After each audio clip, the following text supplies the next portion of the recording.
not to bend under the writer's hand pressure. This German pencil factory uses cedar from California. The wood is 5 millimeters thick and arrives pre-cut in slats of 18 by 7 centimeters.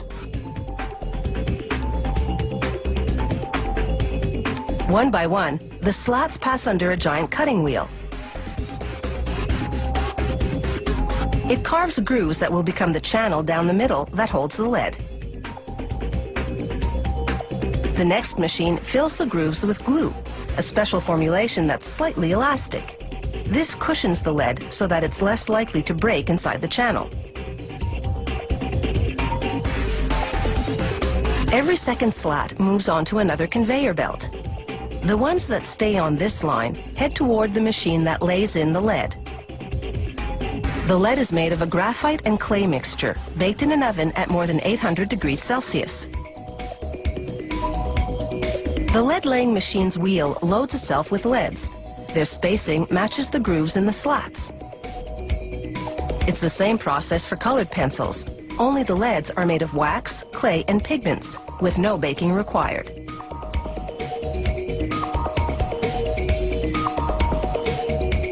Now for the slats that move to that other conveyor belt.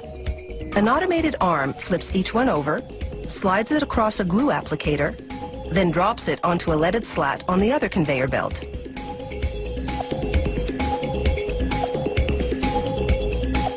All the steps to this point have culminated in what is effectively a lead sandwich.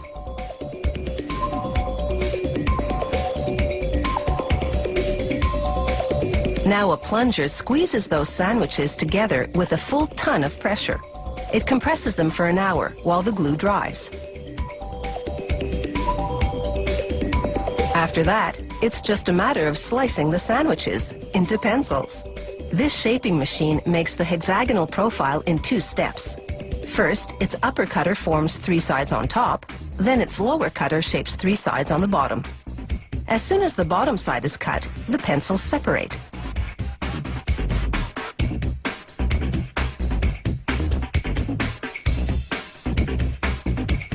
A worker pulls a sample pencil from each batch coming off the line and manually sharpens it to spot check lead quality. Then he applies force to the tip until it breaks. For a pencil to pass this strength test, it has to withstand at least 2 kilograms of force. Now it's time to dress that bare wood. One at a time, the pencils shoot through a device called a lacquering head. It coats the wood in paint, yellow in this case. It takes 4 coats of paint to completely hide the wood grain. A 5th lacquering head paints a black stripe, this company's trademark. Then a 6th head seals the paint job with a transparent lacquer. From the paint line, the pencils make their way to a stamping machine. At an astounding rate of 500 pencils a minute, the machine heat transfers foil lettering from a plastic film to the painted wood. Last stop, the rubber tip assembly machine. First, it squeezes the top of the pencil to slide on an aluminum ferrule. Then it inserts a rubber eraser into the ferrule's other end and squeezes that tight.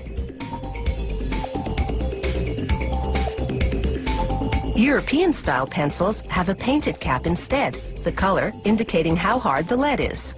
After a coat of transparent sealer, the pencils take a series of dips in the first color, then once that dries, in the second color. The final coat is a high-gloss lacquer. The pencils are finally ready to roll across a grinding drum for sharpening.